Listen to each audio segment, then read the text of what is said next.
George Kambosos, 5 weeks after Devin Haney, FightHype.com here on location at the Fight HQ headquarters. How you feeling, mate? Feeling real good, man. It's Sunday and we're still putting the work. I had a great session this morning on the road and in the boxing gym this afternoon. So, we're always putting in work. I'm always training, always getting better and better. And, when you fight the best of the best, you always learn more and more. So that's the road I've always taken. And, I'm having a good time every day. I'm training hard and, working towards big things. You lied to me. You said you weren't going to go back to training. You went back to training 3 to 4 days, kettlebells in the gym. How serious have you been in training the last 4 weeks? Yeah, I lied to you. I said I was going to. I think I lied to everybody. I said I need a rest. I need to, take some time. But I can't help myself, man. I'm obsessed with this sport. Win or lose. For me, I love this sport. Take it away.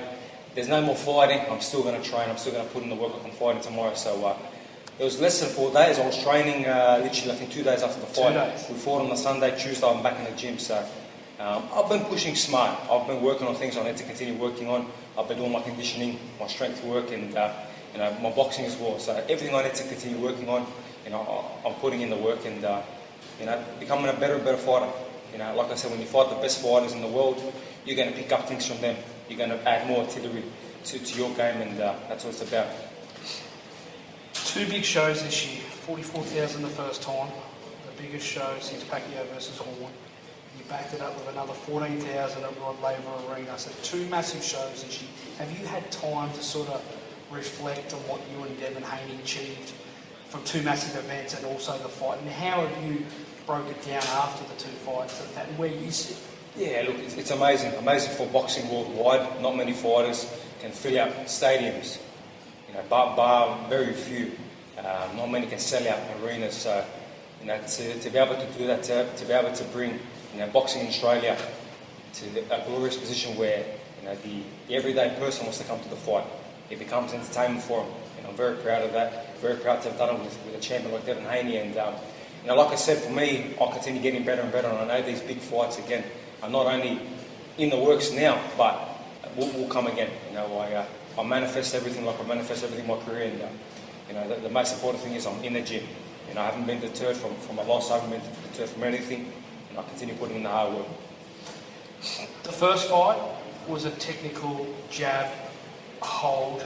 You and your team changed a lot after the first fight. The second fight, you changed a few things. It worked in the early rounds. We've spoken a lot about the first fight. Let's talk about the second fight. Your breakdown on the second fight and what you maybe could have done better, or is he just that skilled of a fighter that he's just so hard to beat? Yeah, look, styles make fights, and Devin's just, he's big, he's rangy, and like I said to him after the fight when we spoke, you've seen them scenes with us together. It was a great moment between 2 competitors, 2 guys that, top of boxing and, want to win.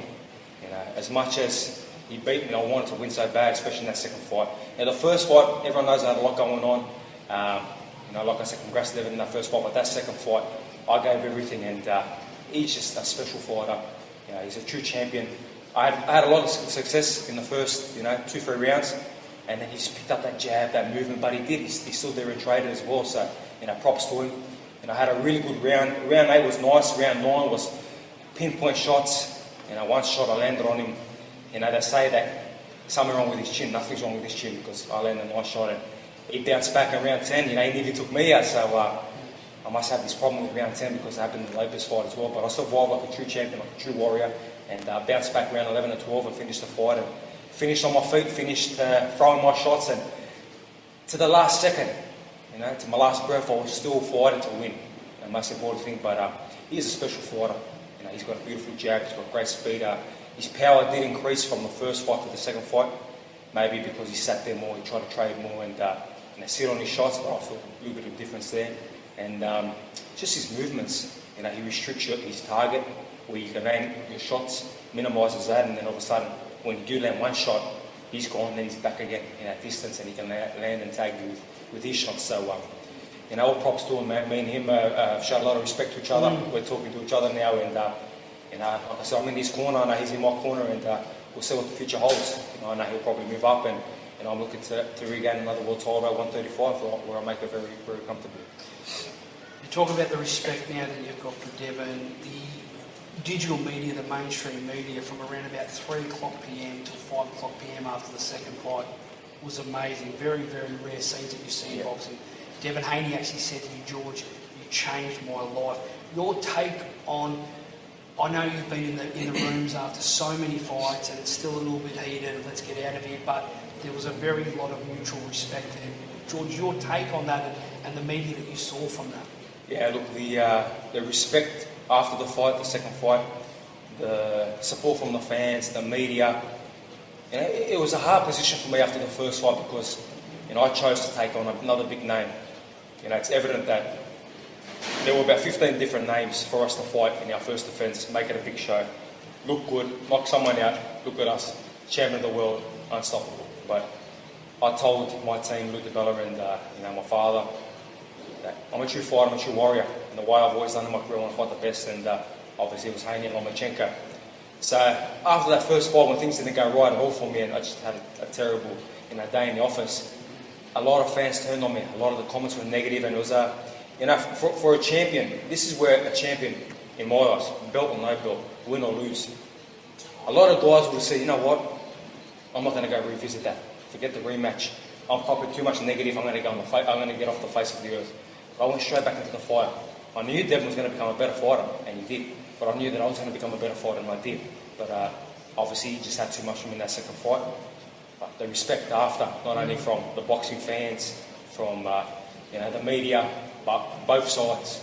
You know, my father, his father, Bill, me, you know, Devin, the teams. Yeah. It was amazing to have two warriors want to kill each other over 24 rounds, to then show them the respect and the love to each other. You know, that's what boxing's about. That's what makes this sport so great. And you know, at the end of the day, yes, we're warriors. We're ready to die in that ring. And you know, I was ready to die in that ring when that round 10 got tough and he was landing his shots. And I'm making him on. I got blood all over my face, and he's got his blood as well. You know, that's what it's all about. You know, life or death in that ring. But again, it shows that how good this sport can be as well, apart from when they kill each other. But George, I wouldn't say after Teo, you and him communicate after. No, and I'll tell you now, between me and Teofimo right now, he can go fuck himself right now. I say like that because he's consistently been a sport great, a guy that won't accept defeat. I beat his ass. I beat him up that bad that I damaged him. None of this bullshit, you know, medical bullshit. Where's the evidence? Show me the evidence. Show nobody. So that guy can keep crying, keep sucking. You know what? He'll never get his zero back. I took it. Correct way. Your take on some of his disrespect towards Teofimo, because I've seen that he has... To Devin, after the second fight, and Devin giving it back to him. Has he we got both, the... we both did. Pardon? We both did. He carried on about me and Devin Haney's ESPN numbers, and he's got no idea what pay-per-view numbers he did in Australia, and something that it's funny, him and his dad spoke about before me and him fighting, before me and Lopez. Pay-per-view, we're going to be the pay-per-view kings, blah, blah, blah, blah. Yeah, beat him in the ass, he doesn't even know what pay-per-view is. So at the end of the day, he can disrespect whoever he wants. You know, it shows where we are. It shows where Haney is right now, and you know, like it said in his last fight, what was his numbers? How many people were in attendance in his last fight? 1,600 people. So, you know, I mean, I'll do 1,600 in my first pro debut, so you know, it is. How good is Devin Haney? Devin Haney's a very special fighter, very talented fighter, and you know, like I said, I'm in his corner. I respect him, and you know, he's got. The thing with him is he's getting better and better, but already what he has right now is very good.